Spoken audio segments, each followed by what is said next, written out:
Hi hello welcome back to my channel. So இன்றைக்கி morning உள்ள video தான் இது. அத்தை தான் கோலம் போட்டுட்ருக்காங்க. ஸோ பொதுவாக எங்கள் வீட்டில் எப்போவுமே அத்தை தான் கோலம் போடுவாங்க. நான் தான் போடுவேன் அப்படின்னு நான் போய் சொல்ல மாட்டேன். அத்தை தான் கோலம் வைக்கலாம். மற்ற ஒர்க்ஸ் லைக் வீட்டில் சமையல் ஒர்க் அதெல்லாம் நான் பார்ப்பேன். மார்னிங் எப்போவுமே அவங்க தான் வெளியில் வாசல் தெளித்து கோலம் போட்டு நீட் பண்ணுறது. சரி கொஞ்சமாக ஸ்கின் கேரும் ஹேர் கேர் பண்ணலாமே அப்படி உடனே ஸ்கின் கேர் பண்ணுற அளவுக்குலாம் பெரிய ஆள் இல்லை. ஏன்னா ஸ்கின்னே நம்ம ஸ்கின் அந்தளவுக்கு இருக்குது தான். ஸோ நார்மல் பிம்பிள்ஸ் அந்த மாதிரி வராமல் பார்த்துக்குவோம். நம்ம ஒன்றும் அந்தளவுக்கு தேவையில்லை. ஸோ மெயின்டைன் பண்ணணும் அப்படிங்கிற ஒரே ரீசனுக்காண்டி மட்டும்தான்.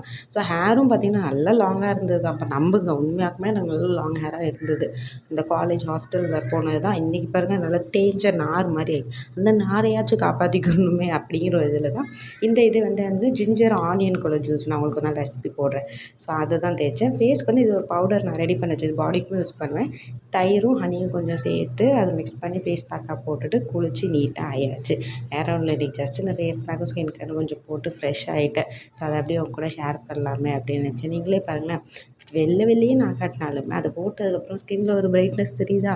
நம்பலாம், அப்படி கொஞ்சம் பிரைட்னஸ் தெரியும். அந்த அளவுக்கு ஸ்கின் வந்து கொஞ்சம் மெயின்டைன் ஆகும்.